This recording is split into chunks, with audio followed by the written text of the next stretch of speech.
News. Medchal CMR college యాజమాన్యాన్ని విద్యార్థినిలు నిలదీస్తూ ఉన్నారు. ఆందోళనను ఉధృతం చేస్తున్న విద్యార్థులు మేనేజ్మెంట్ పై మండిపడుతున్న పరిస్థితి. అయితే తమ నుంచి లక్షల ఫీజు వసూలు చేసి సెక్యూరిటీ కల్పించకపోవడంపై ఆందోళన వ్యక్తం చేస్తున్నారు విద్యార్థినిలు.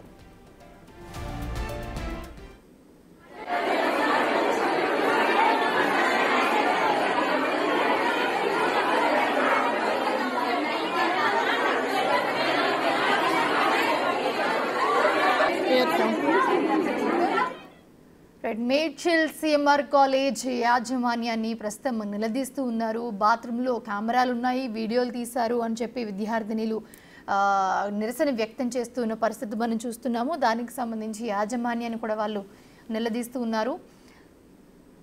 సో ప్రస్తుతం ఆందోళనను అయితే ఉధృతం చేశారు విద్యార్థులు. మేనేజ్మెంట్పై తీవ్ర స్థాయిలో మండిపడుతూ ఉన్నారు. తమ నుంచి లక్షల ఫీజులు వసూలు చేసి మాకెందుకు సెక్యూరిటీ కల్పించట్లేదు అని చెప్పి వాళ్ళు క్వశ్చన్ చేస్తున్న పరిస్థితి మనం చూస్తున్నాము. మేనేజ్మెంట్ కోటాలో ఒక్కొక్క సీటు 10 నుంచి 15 లక్షలు వసూలు చేస్తున్నారని చెప్పి కూడా వాళ్ళు ఆందోళన వ్యక్తం చేస్తున్నారు. ఇంత ఫీజు తీసుకుని మాకెందుకు భద్రత కల్పించట్లేదు అని క్వశ్చన్ చేస్తున్న పరిస్థితి అయితే మనం చూస్తున్నాము. విద్యార్థినిలంతా చేరి అక్కడ నిరసన చేస్తూ ఉన్నారు. ఎవరు రిక్వెస్ట్ చేశారు? చెప్పండి. ప్రీతిని ఆల్రెడీ అరెస్ట్ చేశారు కదా. ప్రీతి ఎలా బయటకు వచ్చింది? ప్రీతిని అదుపులోకి తీసుకున్నప్పుడు బయటకు ఎలా వచ్చింది?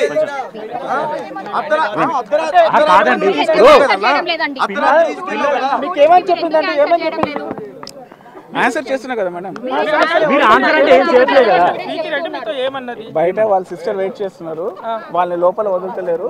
నేను అక్కడ నన్ను డ్రాప్ చేసేయమని చెప్తే ఆ హ్యూమానిటేరియన్ గ్రౌండ్ తీసుకుని పోయి డ్రాప్ చేస్తాను. ముందు గేట్ నుంచి వెనకాల గేట్ నుంచి తీసుకెళ్ళాలి. ముందు గేట్ నుంచి తీసుకొని సార్, ఇక్కడ వెహికల్ ఇక్కడ ఉంటాయి కదా సార్ మాది, నేను తీసుకుని పోయి వదిలేసాను. ఎఫ్ఐఆర్ కస్టడీలో తీసుకున్న తర్వాత మీరు ఎందుకు డ్రాప్ చేయాల్సి వచ్చింది?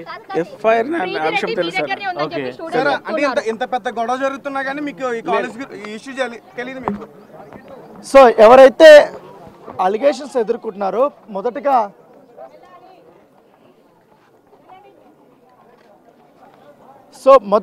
విద్యార్థులను ఈ విషయం జరిగిన తర్వాత హాస్టల్ వార్డెన్ ప్రీతిరెడ్డి ఎవరైతున్నారో ఆమెకి ఇన్ఫామ్ చేశారు. ఇన్ఫామ్ చేసిన ఆమె నెగ్లిజెన్స్గా కూడా సమాధానాలు చెప్పింది. ఎటువంటి సమాధానాలు చెప్పకుండా కనీసం చర్యలు కూడా తీసుకోలేదు. ఎప్పుడైతే వీళ్ళ విద్యార్థులంతా కూడా వాళ్ళు కోపం అయిపోయి ఆమెను లోపలే పెట్టిన తర్వాత ఆమె ఒక వ్యక్తికి ఫోన్ చేసింది. ఫోన్ చేసి నన్ను ఇక్కడి నుంచి బయటకు తీసుకెళ్ళమని హెల్ప్ అడిగినట్టు అతను ఇప్పుడు ఇందాక ఫోన్లో మాట్లాడినటువంటి వ్యక్తి ఎవరైతున్నారో ఆ వ్యక్తి లోపలికి తీసుకెళ్ళి హెల్ప్ చేశాడు. అక్కడ బయట బైక్ మీద తీసుకెళ్ళి బయట వదిలేచ్చాడు అనేది కూడా అతనిపైన అభియోగం. సో ఈ నేపథ్యంలో అతన్ని ఉదయం నుంచి కూడా హాస్టల్ విద్యార్థులను లోపల పెట్టారు. ఎందుకంటే ఇక్కడ ఆల్రెడీ ఇంత పెద్ద ఇన్సిడెంట్ జరిగితే ఆమె మీద అలిగేషన్స్ ఉన్నప్పుడు ఎఫ్ఐఆర్ కూడా ఆమె పైన నమోదు కూడా అవుతున్నప్పుడు ఆమె నెగ్లిజెన్స్ అనేది చాలా క్లియర్గా ఉన్నప్పుడు ఆమెకి చెప్పినా కూడా పట్టించుకోనప్పుడు ఎందుకు ఆమెకి మీరు హెల్ప్ చేశారు ఏంటి అనే దానిపై కూడా ఆమెకి మీకు ఉన్నటువంటి సంబంధం ఏంటంటే కూడా విద్యార్థులు క్వశ్చన్ చేసినటువంటి నేపథ్యం కాబట్టి ఆ కోవలనే అతన్ని ఉదయం నుంచి కూడా ఇక్కడ పెట్టినారు. ఇప్పుడు ప్రస్తుతానికైతే పోలీసుల సమక్షంలో అతన్ని బయటకు తీసుకెళ్లారు. ఇప్పుడు అతన్ని విచారించడానికి పోలీసులు తీసుకెళ్తున్నటువంటి నేపథ్యం కనపడితే విద్యార్థులు అయితే ఉదయం నుంచి కూడా ఆందోళన చెందింది కూడా అదే అంశం మీద. ఎందుకంటే ఇప్పటికే ఈ క్యాంపస్ సంబంధించిన విషయంలో పెద్ద ఎత్తున కూడా మీడియాలోకి వచ్చింది కాబట్టి వాళ్ళందరూ కూడా భయపడుతున్నారు. ఎందుకంటే మేము మీడియాలో మాట్లాడినా లేకపోతే మా విజువల్ తీసినా కూడా ఖచ్చితంగా యాజమాన్యం మా మీద నెక్స్ట్ కఠినంగా వ్యవహరిస్తుందేమో అనేది భయం అనేది వాళ్ళతో ఉంది. సో ఈ వ్యవహారాన్ని కూడా సామరస్యంగానే మాకు ఇది అవ్వాలి అనే దాని ధోరణిలో కూడా విద్యార్థులు ఉన్నారు. ఇప్పటికే అనుమానితులకు సంబంధించిన అంశాలను కూడా వాళ్ళు ఇప్పుడు పోలీసులకి స్టేట్మెంట్ ఇచ్చారు కాబట్టి పోలీసులు అందరూ కూడా ఇచ్చారు. అయితే ఇక్కడ ఈ కాలేజ్ సంబంధించిన విషయంలో వీళ్ళు జాయిన్ అయ్యేటప్పుడు ఫీజులు అనేది కూడా చాలా ఎక్కువగా లక్షలు పెట్టాము. ఎందుకంటే మేనేజ్మెంట్ కోటాలో ఫీజులు మేము కట్టినప్పుడు దాదాపు 8 లక్షల నుంచి 12 లక్షల వరకు కూడా వీళ్ళు వసూలు చేశారు. ఒక్కొక్క సెక్షన్ కింద ఒక్కోలాగా అంటే మినిమం అనేది 5 లక్షల నుంచి స్టార్ట్ అయ్యి అది 13 లక్షల వరకు కూడా వెళ్తుందనేసి కూడా విద్యార్థులు చెప్తున్నారు. ఇంకా కౌన్సిలింగ్ ద్వారా వచ్చినటువంటి వారికి అందరికీ కూడా 1,30,000 నుంచి కూడా సీట్ స్టార్ట్ అవుతుంది. తర్వాత దాంట్లో సపరేట్గా హాస్టల్ ఫీజు అనేది 1,15,000 నుంచి 1,30,000 వరకు ఉంటుంది. దాంతోపాటు మళ్ళీ ఒకవేళ బయట నుంచి నుంచి వచ్చినటువంటి విద్యార్థులు ఎవరైతే విద్యార్థులు ఉంటారో వాళ్ళకి ఈ ట్రాన్స్పోర్ట్ కింద దాదాపు అదొక 50,000 అంటే దాదాపు ఎటు చూసుకున్నా కూడా కొన్ని లక్షల రూపాయలు కూడా మేము ఇక్కడ వెచ్చించి ఇక్కడ ఉంటున్నాము, హాస్టల్లో ఉన్నాం, లక్ష రూపాయల పైన కట్టాం కాబట్టి ఇక్కడ సెక్యూరిటీ మెజర్మెంట్స్ ఎందుకు తీసుకోలేదని కూడా వాళ్ళు క్వశ్చన్ చేస్తున్నారు. ఆల్రెడీ ఇక్కడ జరుగుతుంది, అక్కడ తచ్చాడుతున్నారు అనేది కూడా చెప్పినప్పుడు ఇంత నిర్లక్ష్యంగా ఎలా ఉంటారనేది కూడా హాస్టల్ విద్యార్థులు వారు క్వశ్చన్ చేస్తున్నటువంటి నేపథ్యం అయితే కనపడుతుంది. ప్రస్తుతం అయితే విద్యార్థులందరితో కూడా మహిళా పోలీసులు కానీ వీళ్ళందరూ కూడా మాట్లాడారు. అక్కడ ఉన్నటువంటి బాత్రూమ్ దగ్గరికి వెళ్ళారు, మొత్తం అంతా కూడా చెక్ చేస్తారు, అక్కడంతా కూడా వాళ్ళు వీడియోలు తీసుకున్నారు. దాంతోపాటు ఇప్పటికే 11-12 ఫోన్లు కూడా సీజ్ చేస్తారు కాబట్టి ఆ ఫోన్లో డేటాను కూడా రిట్రైవ్ చేయడానికి పోలీసులు ప్రయత్నిస్తున్నారు. ఇదే అంశాన్ని కూడా ఏసీపీ శ్రీనివాస్ రెడ్డి కూడా కన్ఫర్మ్ చేసినటువంటి పరిస్థితి. అయితే వీరెవరు కూడా ఆందోళన చెందుతండి, ఎందుకంటే మీరు భయాందోళనకు గురి కావద్దనేసి కూడా ఏసీపీ విజ్ఞప్తి చేస్తున్నారు. ఎందుకంటే ఇప్పటివరకు అయితే మేము చెక్ చేసినటువంటి వాటిల్లో ఎటువంటి వీడియోలు కానీ ఫొటోస్ కానీ అయితే డిటెక్ట్ అవ్వలేదు. సో అవంతా కూడా క్లీన్గానే ఉంది. సో ఇంకా మీరు అనుమానాలు వ్యక్తం చేశారు కాబట్టి ఒకవేళ తీసి డిలీట్ చేసి ఉంటారనే ఉద్దేశంతో వాటిని కూడా మేము ల్యాబ్కి పంపించాం. ఆ డేటా వచ్చిన తర్వాత ఖచ్చితంగా మేము పూర్తి స్థాయిలో అంతా చెక్ చేసిన తర్వాత మేము మీకు బయట పెడతామని కూడా చెప్తున్నారు. సో ఇప్పటివరకు అయితే బయట జరుగుతున్నటువంటి రూమర్స్ అయితే నమ్మద్దని చెప్తారు. అయితే ఇక్కడ కాలేజ్ సంబంధించినటువంటి యాజమాన్య నిర్లక్ష్యం చాలా క్లియర్గా కనపడుతుందనేసి కూడా ఏసీపీ చెప్తున్నారు. ఎందుకంటే పోలీసులు వచ్చినప్పుడు కనీసం ఇన్ఫర్మేషన్ ఇవ్వలేదు, వాళ్ళు సహకరించడం లేదు అనేది చెప్తున్నారు. దానితో పాటు ఈ వార్డెన్స్ ఎంతమంది పనిచేస్తున్నారు, అప్పుడు ఎంతమంది ఉన్నారు, వాళ్ళు తీసుకున్న చర్యలు ఏంటి, ఆ విద్యార్థులు మీతో ఏం చెప్పారనే అంశాలు కూడా అడగడానికి కూడా ఎవరు కూడా అందుబాటులో లేరు. ఇప్పటివరకు ప్రిన్సిపాల్ వచ్చి మాట్లాడే ప్రిన్సిపాల్ మాత్రం మాకెవరు కంప్లైంట్ ఇవ్వలేదనేసి మాత్రమే చెప్తున్నారు. కానీ విద్యార్థులు మాత్రం మేము కంప్లైంట్ ఇచ్చాం, ఇప్పటివరకు పట్టించుకోలేదని వాళ్ళు కూడా చెప్తున్నారు. కాబట్టి మేము దర్యాప్తు దశలో ఉంది, ఇది నిజంగానే వీడియోలు తీసారా లేదా దానిపై కూడా మేము పూర్తిస్థాయిలో దర్యాప్తు చేస్తాం. ఇప్పుడు అయితే అదుపులోకి తీసుకున్నాం కాబట్టి మరొక 6 మంది వైపు అనుమానం ఉందని చెప్తున్నారు. వాళ్ళు కూడా మేము అదుపులోకి తీసుకుంటాం, వారి యొక్క ఫోన్లు కూడా మేము సీజ్ చేస్తామనేసి కూడా పోలీసులు చెప్తున్నటువంటి నేపథ్యం అయితే కనపడుతుంది. దాంతోపాటు ఈ డేటా వచ్చిన తర్వాత ఎంతమంది పైన చర్యలు తీసుకోవాలని దానిపై కూడా ఉంటుంది. దాంతోపాటు ఈ కాలేజ్ యొక్క నిర్లక్ష్యం ఉంది కాబట్టి వారిపైన కూడా మేము కేసులు నమోదు చేస్తామనేసి కూడా ఏసీపీ చెప్తున్నారు. ఎందుకంటే ఇక్కడ నిన్నటి నుంచి కూడా ఆందోళన జరుగుతుంటే కనీసం పోలీసులకు ఇంటిమేషన్ ఇవ్వలేదు, కనీసం భద్రత కావాలని కూడా వాళ్ళు అడగలేదు. సో ఈ నిర్లక్ష్యం అనేది ఉంది కాబట్టి వారి మీద కూడా మేము చర్యలు తీసుకుంటామని కూడా వాళ్ళు చెప్తున్నారు. దానితో పాటు ఇక్కడ మెస్లో పనిచేసినటువంటి వారు ఎవరైతే మొత్తం అబ్బాయిలు ఉన్నారో మహిళలు ఎందుకు లేరన్నప్పుడు వాళ్ళు కూడా నిర్లక్ష్యంగా వారు సమాధానాలు చెప్పారు. ఎందుకంటే పెద్ద పెద్దన ఇవన్నీ ఉంటాయి బాగుంది కాబట్టి వాటిని అయితే ఎత్తడానికి ఎవరు లేరు, ఆడవాళ్ళు అయితే ఎత్తలేరు అనేసి కూడా వాళ్ళు చెప్తున్నారు. కొన్ని రీజన్స్ ఉన్నాయి. అయితే బాత్రూమ్లకు అత్యంత సమీపంలోనే ఈ మెస్లో పనిచేసినటువంటి వ్యక్తులు ఎవరుతున్నారో వాళ్ళు అక్కడ హాస్టల్ ఉంది కాబట్టి వాళ్ళకు రూమ్స్ ఉన్నాయి కాబట్టి అంత సమీపంలో వాళ్ళకి ఎట్లా ఏర్పాటు చేస్తారు, వాళ్ళకి యాక్సెస్ ఈజీ ఉంది కాబట్టి బాత్రూమ్ దగ్గర ఖచ్చితంగా వారిపైన అనుమానాలు వ్యక్తం చేస్తున్నారు. కాబట్టి దాంతోపాటు వెనక ఉన్నటువంటి గోడ అనేది కొంచెం చిన్నగా ఉంది.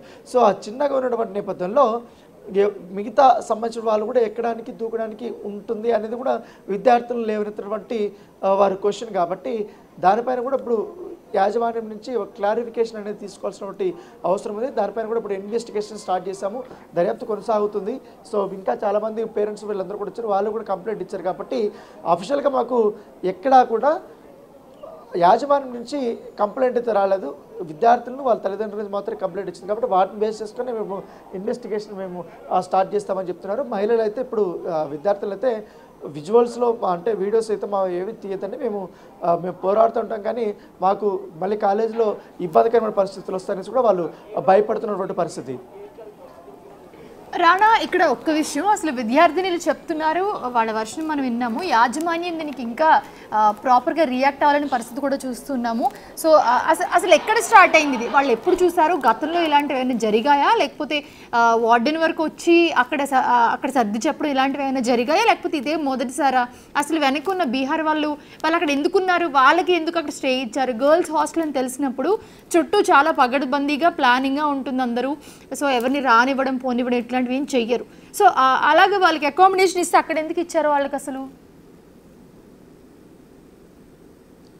ఎగ్జాక్ట్లీ, ఎందుకంటే 31st నైట్ కాబట్టి ఆబ్వియస్గా అందరూ కూడా సెలబ్రేషన్ మోడ్లో ఉంటారు. ఇప్పుడు ఈ సిఎంఆర్ గర్ల్స్ హాస్టల్ బ్లాక్ 2లో ఉంది, మొత్తం కింద నుంచి పై వరకు ఎన్ని ఫ్లోర్లు ఉంటే 4-3 ఫ్లోర్లు ఉంటాయి. వాళ్ళందరూ కూడా విద్యార్థులు ఇక్కడ వచ్చి డ్యాన్సులు వేస్తున్నారు, వాళ్ళు సెలబ్రేషన్స్ చేసుకుంటే కొంతమంది అమ్మాయిలు మాత్రం ఇంకా ఇయర్ కాబట్టి వాళ్ళు స్నానాలు చేయడానికి వెళ్ళినట్టుగా తెలిసిన స్నానాలు చేసినప్పుడు అక్కడ ఇద్దరు తచ్చాడుతున్నట్టుగా వాళ్ళకి అనుమానం వచ్చింది. వెంటనే వాళ్ళు ఇక్కడ ఉన్నటువంటి వార్డెన్ చెప్పారు. వార్డెన్ చెప్తే మీరేమన్నా సైకిల్ చేశారని దూరంలో ఆమె మాట్లాడింది.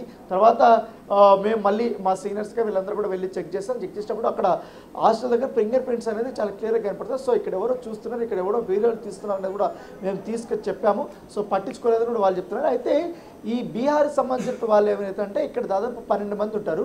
వీళ్ళంతా కూడా వంట మెస్లో పనిచేసేటువంటి వారు. వాళ్ళు ఏమంటే కుకింగ్ వండి మాత్రం వెళ్ళిపోవాల్సిన అవసరం. అయితే వీళ్ళని ఏ రకంగా వాడుతున్నారు, వాళ్ళని సర్వ్ చేసే విధంగా కూడా మాట్లాడుతున్నారు. ఎందుకంటే మిగతా వాళ్ళు ఎవరు ఇక్కడ వచ్చే అవకాశం లేదు, వాళ్ళకి మాత్రమే యాక్సెస్ ఉంది. అది కూడా కిచెన్ టు వాళ్ళ రూమ్ వరకు మాత్రమే యాక్సెస్ ఉంటుంది. లోపలికి ఎంటర్ అవ్వడానికని రూముల దగ్గరికి వెళ్ళడానికని ఎటువంటి యాక్సెస్ లేదు. సో అక్కడ ఈ సెలబ్రేషన్ ఒక పక్క నడుస్తుంటే వీళ్ళ చాలామంది ఇక్కడ చూస్తున్నారు, విజువల్ తీశారనేసి వీళ్ళు విద్యార్థులు చెప్పారు. కాబట్టి 1:30 సమయంలో ఈ సంఘటన జరిగిందనేసి కూడా విద్యార్థులు చెప్తున్నారు. సో ఈ నేపథ్యంలో అప్పుడు చెప్పినప్పుడు వాళ్ళు చర్యలు తీసుకోలేదు. సో వాళ్ళందరినీ ఇప్పుడు అప్పుడు పోలీసులు అదుపులోకి తీసుకున్నారు. కాబట్టి ఫర్దర్గా ఇన్వెస్టిగేషన్ చేస్తున్నారు. ఇప్పుడు మనం ఎగ్జాక్ట్గా ఈ బ్లాక్ బయట దాదాపు ఇంకా ఏబీయూపీకి సంబంధించిన వాళ్ళు, ఎస్ఎఫ్ఐకి సంబంధించినటువంటి వారు, ఎన్ఎస్యూకి సంబంధించినటువంటి ఎవరైతే విద్యార్థి సంఘాలు ఉన్నారో వాళ్ళందరూ కూడా అక్కడ రోడ్డు మీద బైఠాయించి ఆందోళన చేస్తున్నారు. మరోపక్క లోపల కూడా ఇదే బ్లాక్లోని విద్యార్థులందరూ కూడా మౌనంగా కూడా వాళ్ళు కూర్చొని ఇక్కడ ఆందోళన చేస్తున్నటువంటి నేపథ్యం అయితే కనపడుతుంది. సో పరిస్థితి అయితే ఎక్కువగానే కనపడుతుంది ఉద్రిక్తత అనేది.